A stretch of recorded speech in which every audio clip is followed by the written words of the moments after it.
오늘 우리가 읽은 본문은 민수기 1장에서 10장의 말씀을 잘 대변해 주고 있는 본문입니다. 이스라엘 백성들이 40년 동안 광야 생활을 했는데 40년 광야 생활을 하는 동안 하나님께서 이스라엘 백성들과 어떻게 하셨는가를 잘 보여주는 본문입니다. 하나님은 어떤 분이십니까? 이스라엘 백성들을 선택하셨고 또 이스라엘 백성들과 함께 하셔서 끝까지 그들을 지키셨던 하나님이십니다. 우리는 이스라엘 백성들의 광야 생활을 통하여 하나님이 이스라엘 백성들을 얼마나 사랑하시는지 또 그가 약속하신 것을 얼마나 신실하게 지키시는지 알 수가 있습니다. 이 하나님의 사랑은 지금도 변함없이 우리에게 그대로 나타나고 있다는 것입니다. 오늘 말씀을 보면 하나님은 어떤 분이십니까? 이스라엘 백성들과 항상 함께 하시는 하나님이십니다. 한번 따라서 합시다. 항상 함께 하시는 하나님.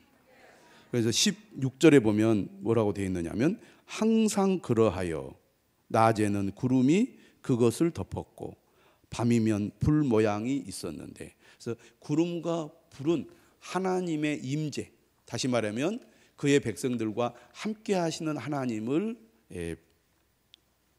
보여주는 상징이라고 하겠습니다. 구름이 임하고 불이 임하면 하나님이 함께 계시는구나, 이거를 백성들이 알았다는 것입니다. 항상이라는 표현이 16절에도 있지만 또 어디에도 있습니까?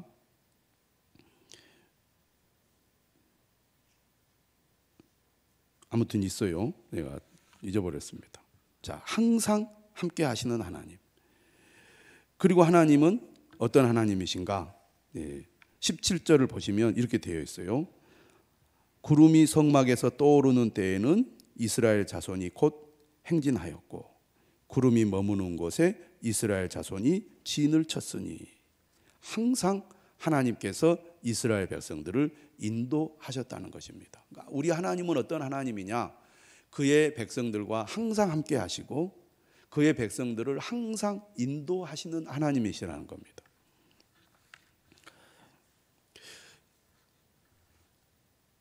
예수님께서도 마태복음 28장 20절에 제자들에게 이렇게 얘기하셨어요. 내가 세상 끝날까지 너희와 항상 함께 있으리라. 또 요한복음 14장 16절에서도 예수님 이런 말씀하셨습니다. 내가 아버지께 구하겠으니 그가 또 다른 보혜사를 너희에게 주사 영원토록 너희와 함께 있게 하리니. 성경을 통해서 우리가 만나게 되는 하나님은 어떤 하나님이신가? 그의 백성들과 그의 자녀들과 항상 함께 하시는 하나님이시라는 겁니다. 항상 함께 하시는 하나님. 이것은 곧 무엇을 얘기해 주느냐? 하나님은 그의 백성들을 사랑하신다는 것입니다. 사랑하시기 때문에 함께 하세요. 우리가 이 사실을 항상 기억하고 살아야 합니다. 하나님은 우리와 함께 하신다. 저는 이제 부모님을 보면서, 특히 이제 어머니를 보면서 어떤 생각을 많이 하냐면 하나님의 사랑을 닮았다, 이런 생각을 합니다. 하나님의 사랑을 닮았다. 어머니의 마음은 하나님의 마음을 닮았어요. 변함없이 끝까지 자녀를 사랑합니다. 물론 인간의 사랑은 불완전하죠. 그러나 어머니의 사랑을 보면서 하나님이 우리를 이렇게 사랑하시는구나라고 깨달을 때가 많아요. 저희 어머니는 이제 85세가 되었는데요. 85세.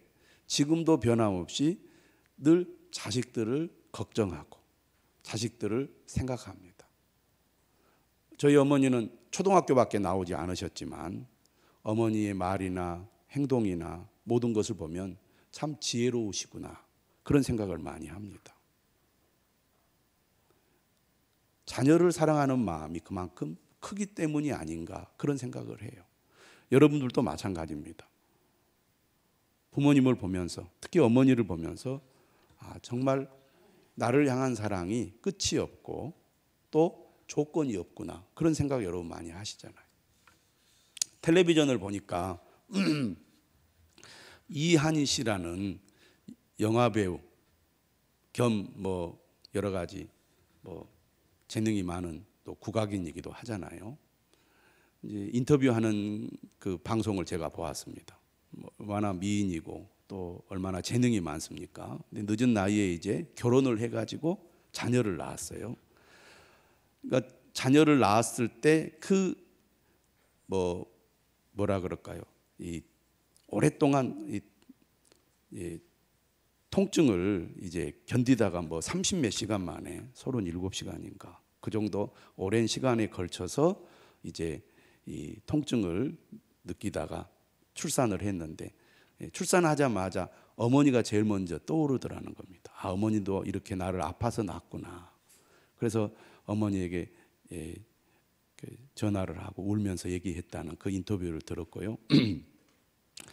자신이 아이를 낳아 보니까 내가 어떤 대가를 바라지 않고 무조건 그를 위해서 내가 희생하고 헌신할 수 있겠구나라는 것을 그때 자기가 느꼈다는 거예요. 유재석 씨가 이제 사회를 보는데 유재석 씨도 그런 얘기를 해요. 내가 누군가를 위해서 대신 죽을 수 있겠는가? 쉽지 않잖아요. 그런데 자녀를 위해서라면 그럴 수 있겠다라는 생각이 들더라는 겁니다. 하나님은 우리를 하나님의 형상대로 지으셨잖아요. 하나님의 그러한 사랑의 성품을 누가 가장 제일 많이 닮았느냐? 어머니가 닮은 것 같아요. 그래서 어머니를 보면서 하나님이 이렇게 우리를 사랑하시는구나 라는 것을 생각하게 되는데요. 왜 하나님께서 이스라엘을 선택하셨을까? 그리고 왜 이스라엘과 항상 함께 하실까? 그리고 왜 이스라엘을 하나님께서 끝까지 인도하실까? 그것은 하나님의 사랑 때문입니다. 여러분, 우리가 예수를 믿고 구원을 받는다는 것은 기적과 같은 일입니다. 여러분들이 지금까지 살아가면서 인간의 이성으로 하나님이 나를 사랑하시는구나. 예수님께서 나를 위해 십자가에 죽으시고 부활하셨구나. 나 같은 죄인 영원히 멸망받을 수밖에 없는데 하나님의 사랑 때문에 예수 그리스도의 십자가의 희생으로 내가 구원을 받았구나. 이렇게 믿는다는 것은 사실은 기적입니다. 우리가 자녀들에게 믿음을 갖도록 권유를 하죠. 무슨 일이 있어도 예수를 믿어야 된다. 신앙생활이 중요하다고. 그러나 신앙생활을 해오지 않았거나 믿음이 없는 자녀들에게 그러한 권유는 별로 마음에 와닿지 않습니다. 왜 그럴까요? 믿음은 하나님의 은혜가 없이는 불가능한 것이기 때문입니다. 우리가 예수를 믿는다는 것은 은혜요, 기적입니다. 하나님의 역사가 없이는 아무리 내가 가족을 따라다녀도 믿음이 생기는 게 아니에요. 그런 의미에서 내가 하나님을 믿는다, 예수님을 나의 주님으로 고백한다, 이건 얼마나 큰 선물이고 얼마나 큰 기적인지 모릅니다. 우리가 예수님을 믿는다는 것 그 자체만으로도 하나님의 큰 사랑을 받았다는 것을 여러분들이 꼭 기억하시기를 바랍니다. 하나님은 우리를 택하셨습니다. 하나님은 우리를 예수 그리스도 안에서 구원해 주셨습니다. 우리를 자녀 삼으셔서 지금도 우리와 함께 하시고 우리를 인도하기를 원하신다는 거예요. 이 사실을 우리가 알고 하나님을 가까이 하고 하나님을 즐거워하며 하나님 안에서 살아가는 여러분 되시기를 주님의 이름으로 축원합니다. 광야 생활은 우리에게 뭘 보여주느냐? 이스라엘의 광야 생활은 구원받은 성도들의 삶의 현장을 보여줍니다. 여러분, 인생이 결코 쉽지 않습니다. 녹록지 않죠. 마치 광야와 같은 삶을 살아가는 것이 오늘 우리들의 삶입니다. 어떤 일이 일어날지 몰라요. 모든 것이 다 갖춰진 게 아닙니다. 항상 부족하고 결핍된 곳이 광야예요. 우리의 삶에는 항상 이러한 문제들이 늘 생기게 마련입니다. 그렇기 때문에 우리는 이스라엘의 광야 생활을 통하여 우리가 광야 같은 세상에서 어떻게 살아야 할지를 배워야 합니다. 이스라엘 백성들이 광야 생활할 때 하나님은 조직을 구성하도록 명령을 하셨습니다. 이렇게 조직을 편성하고 배치하라. 이스라엘의 광야 조직은 우리에게 뭘 가르쳐 줍니까? 그리스도인들이 교회 생활을 어떻게 해야 될지를 가르쳐 줍니다.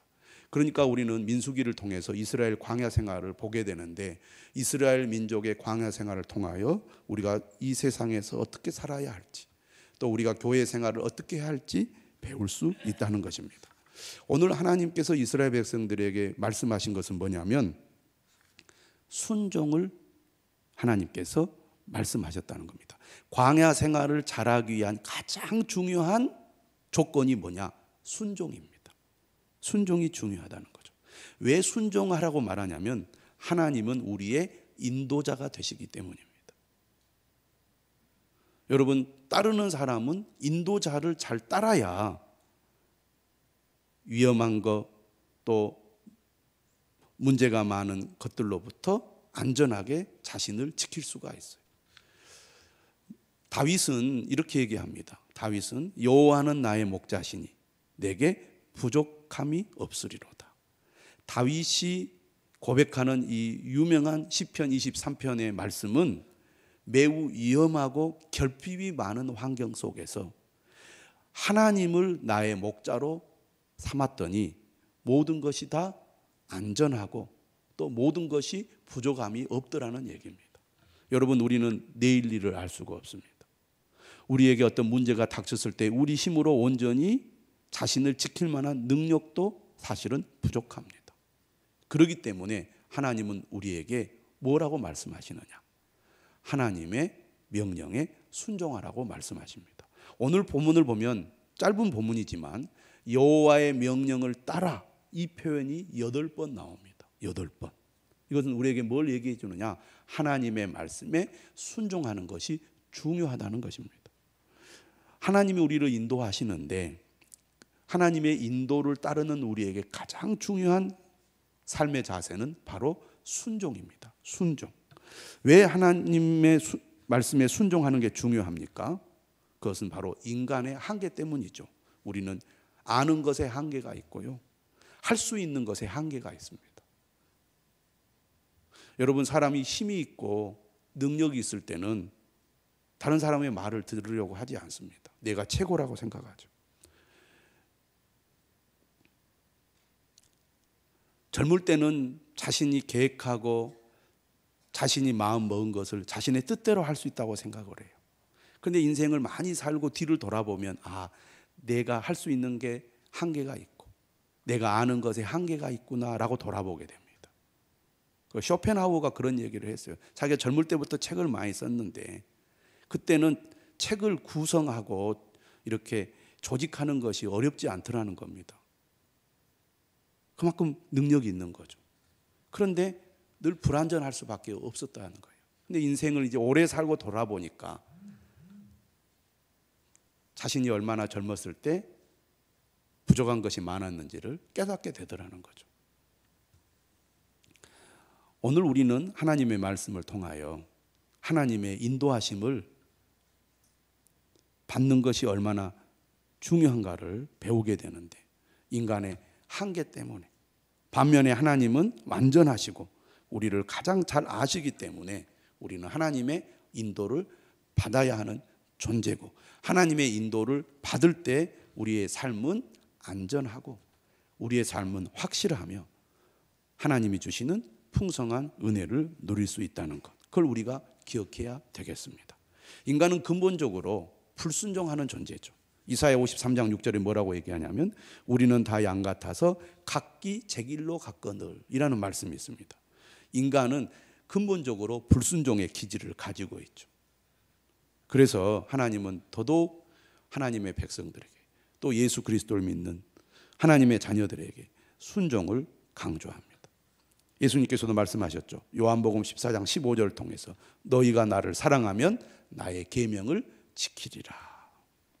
그런데 오늘 본문을 보면 이스라엘 백성들이 하나님의 명령에 순종하는 것을 볼 수 있습니다. 이스라엘 백성들이 광야 생활을 시작하면서 순종하거든요. 그래서 모든 것이 순조롭게 잘 진행이 됩니다. 순종할 때는 아무 문제가 없었어요. 이스라엘 백성들의 광야 생활의 문제는 언제부터 발생합니까? 불순종할 때부터 발생하거든요. 근데 오늘 본문을 보면 이스라엘 백성들이 하나님의 명령을 따라 순종하는 것을 볼 수 있어요. 어떻게 해서 하나님의 명령에 순종하는 것이 가능했을까? 본문을 우리가 들여다보면 이스라엘 백성들이 애굽에서 나와서 광야에 들어갔잖아요. 광야에 들어가자마자 문제가 터집니다. 그래서 어려움을 많이 겪어요. 그때마다 하나님이 이스라엘 백성들의 문제를 해결해 주시고 필요한 것들을 공급해 주시거든요. 그래서 드디어 한 3개월 정도 되었을 때 어디에 도착을 하냐면 시내 광야에 도착을 합니다. 그리고 거기에 거의 한 1년 가까이 머물게 돼요. 1년 가까이 머물면서 그들은 뭘 합니까? 하나님의 말씀을 계속해서 듣게 됩니다. 그러니까 이스라엘 백성들이 본격적으로 광야 생활을 시작하면서 그 시작할 때 그들이 하나님의 말씀을 잘 들었던 그 배경에는 그들이 1년 가까이 하나님의 말씀을 계속해서 들었던 것이 큰 이유가 되는 것 같아요. 그러니까 우리도 언제 하나님의 말씀을 잘 듣습니까? 하나님의 은혜 아래 머물러 있을 때, 하나님의 말씀과 은혜가 우리에게 계속 임하면 하나님의 말씀을 따르는 것이 어렵지가 않아요. 오히려 따르는 것이 즐겁고 행복합니다. 그런데 하나님과의 관계가 멀어지고 하나님의 말씀이 멀어지면 하나님의 말씀을 듣는 것이 불편하고 귀찮고 또 하기 싫고 이렇게 되거든요. 근데 9장 오늘 본문에서 이스라엘 백성들이 여호와의 명령을 따라 행동했던 그 바탕에는 그들이 1년 가까이 시내 광야에서 집중적으로 하나님의 말씀을 들었기 때문에 가능했다. 이렇게 볼 수가 있습니다. 그러니까 오늘 우리도 하나님의 말씀에 순종하려면, 하나님의 인도하심을 잘 따르려면 하나님의 은혜를 늘 지속적으로 공급받는 것이 첫 번째입니다. 그러니까 여러분들이 그래, 하나님 말씀에 순종하는 것이 중요해, 순종해야지, 그런 마음을 먹어도 하나님의 은혜의 말씀이 공급되지 않으면 순종할 힘을 잃어버려요. 그리고 오히려 불만과 불평이 생기고 오히려 반항하는 마음이 생깁니다. 그래서 여러분들이 왜 나는 하나님 말씀에 순종하려고 않지? 그런 느낌이 든다면 빨리 은혜 공급을 집중적으로 받아야 됩니다. 오늘 말씀은 이스라엘 백성들이 어떻게 하나님의 말씀에 순종해야 하는지를 잘 가르쳐 줍니다. 자, 17절 한번 보시기 바랍니다. 17절. 구름이 성막에서 떠오르는 때에는 이스라엘 자손이 곧 행진하였고, 곧 행진하였고, 이 말은 무슨 말이냐면 그들이 즉각적인 순종을 했다는 겁니다. 즉각적인 순종. 21절에도 나와요. 21절에도 보면 21절 끝에 이렇게 되어 있습니다. 구름이 밤낮 있다가 떠오르면 곧 행진하였으며. 하나님이 우리에게 원하시는 순종은 어떤 순종입니까? 즉각적인 순종입니다. 하나님의 말씀에 곧바로 순종하려는 자세를 가져야 된다는 것입니다. 이 말은 곧 지체하는 것은 순종이 아니라는 겁니다. 말씀을 들었을 때 즉각 반응을 해야 되는데 어떤 분들은 한번 생각해 보겠습니다, 또 믿음의 표현으로 기도해 보겠습니다, 그렇게 말합니다. 그 말은 곧 하나님 말씀대로 하고 싶지 않습니다, 그런 얘기예요. 하기가 좀 곤란하겠는데요, 그런 얘기죠. 근데 그게 하나님의 뜻이고 하나님의 말씀이면 즉각적인 순종을 하는 것이 중요하다는 거죠. 그게 순종의 기본적인 자세예요. 두 번째, 어떻게 순종해야 됩니까?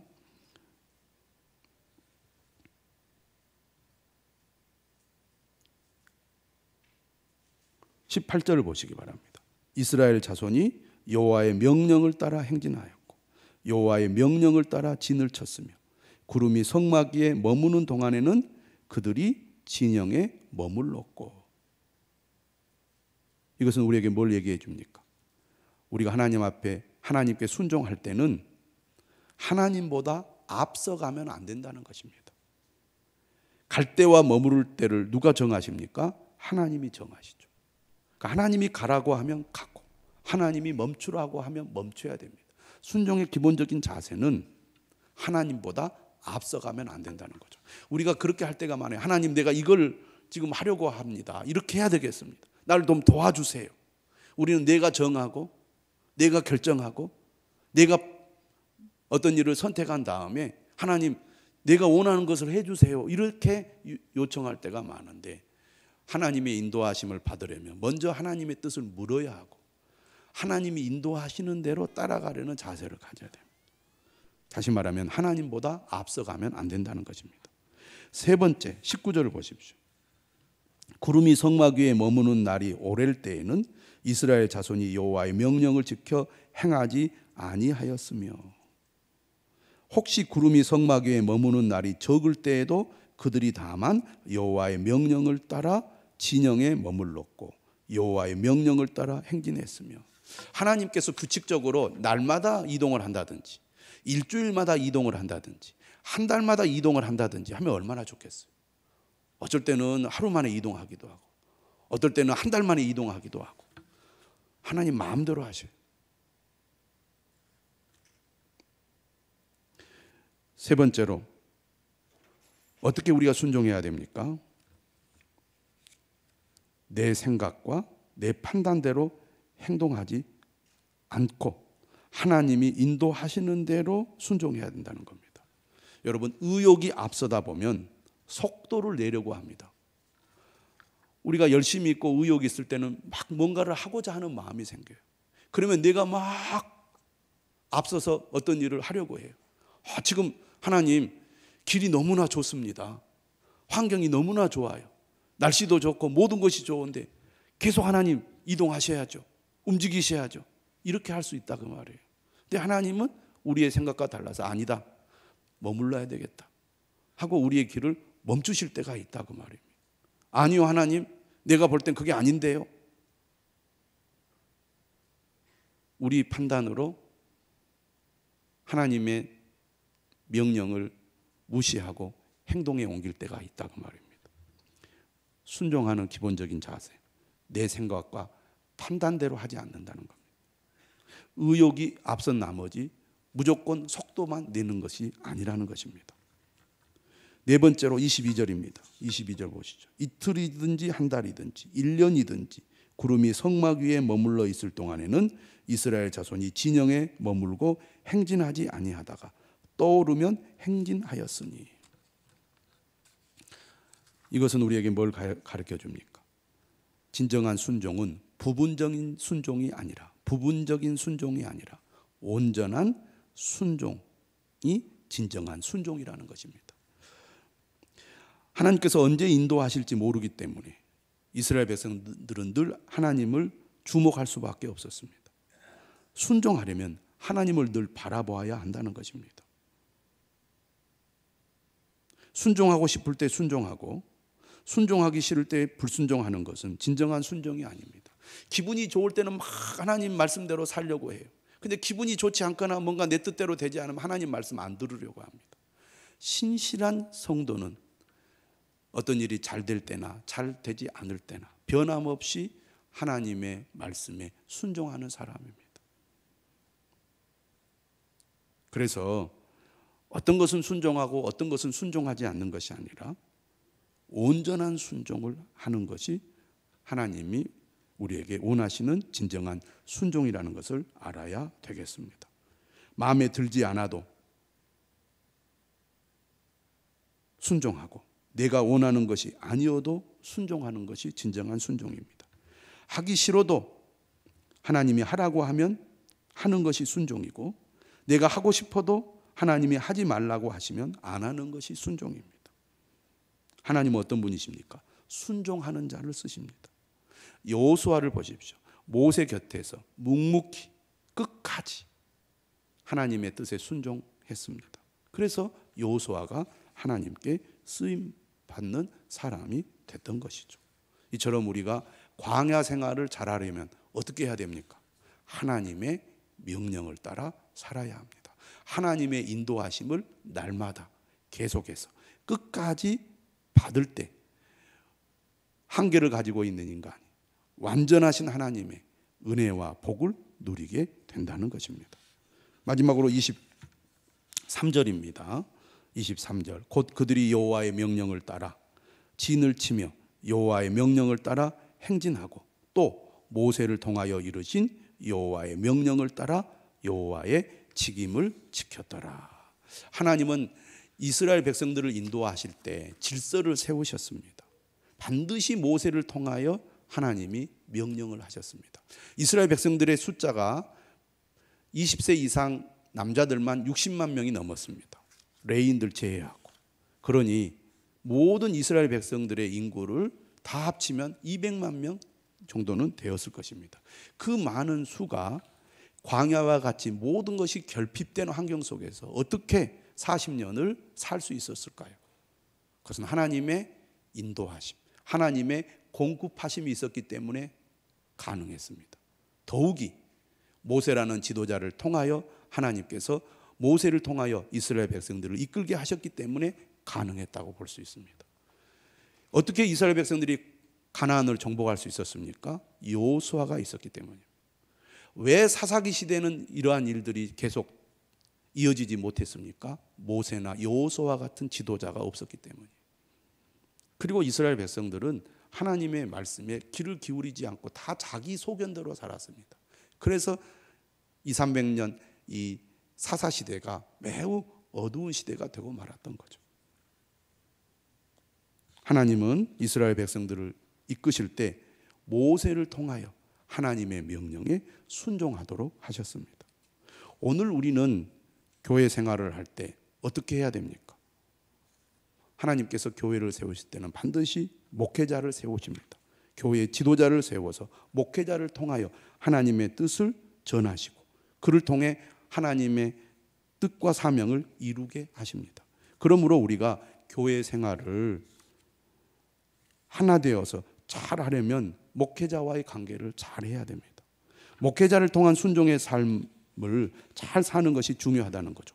물론 이것은 무조건적 순종을 하라는 것이 아닙니다. 분별력이 필요하죠. 반드시 분별력이 필요합니다. 우리의 순종은 반드시 말씀 안에서 이루어지는 순종이 되어야 하고 또 소통하는 가운데 이루어지는 순종이 되어야 할 것입니다. 교회마다 하나님이 주신 뜻과 목적이 있습니다. 좋은 교회를 만들어가기 위한 기본적인 관점은 하나님이 그 교회에 세우신 담임 목사를 중심으로 하나를 이루어 가는 것입니다. 교회마다 질서와 문화가 있죠. 그 질서를 존중하고 따라야 합니다. 좋은 교인, 순종하는 교인은 어떤 교인입니까? 지금까지 자신이 해왔던 교회 생활의 방식을 내려놓고 지금 섬기는 교회의 질서와 문화에 녹아 들어가는 것입니다. 좋은 교인은 녹아 들어가는 거예요. 마음에 들면 하고 마음에 들지 않으면 안 하는 것이 아니라 하나님께서 그 교회에 주신 사명을 이루기 위해 공동체의 일원이 되어 함께 하는 것입니다. 좋은 직분자는 어떤 사람입니까? 있는지 없는지 모르게 일하는 사람이에요. 자신을 드러내지 않고 오직 주님만 드러내는 사람이 좋은 직분자입니다. 그래서 좋은 교회를 가보면요, 그 교회 장로님이 누군지 잘 몰라요. 인천공항에 가면 일하는 사람이 7만 명이라고 합니다. 하지만 관광객들은 그렇게 많은 사람들이 일하고 있는지를 잘 모릅니다.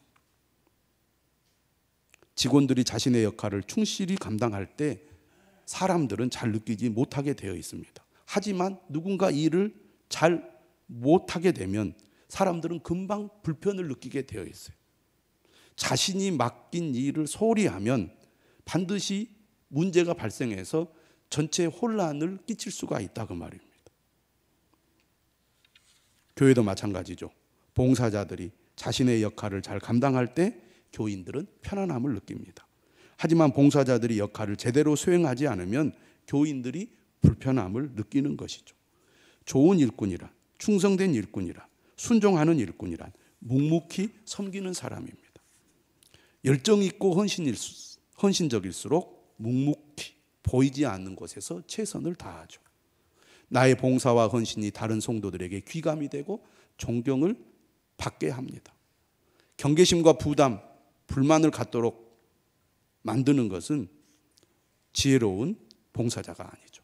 함께 교회를 섬기면서 나로 인해 교회가 화합되고 따뜻해지며 서로 더 열심을 내도록 만들어주는 일꾼, 봉사자, 직분자가 되어야 한다는 것입니다. 내가 중심이 되고 내가 기준이 되지 않도록 늘 자신을 살펴야 한다는 거죠. 좋은 믿음의 사람이 되려면 직분 자체보다는 하나님이 내게 맡겨주신 사명에 관심을 가져야 할 것입니다. 예수님께서도 뭐라고 말씀하셨습니까? 큰 자는 섬기는 자가 되어야 한다고 예수님께서 제자들에게, 서로 누가 크냐고 싸우는 제자들에게 말씀하셨습니다.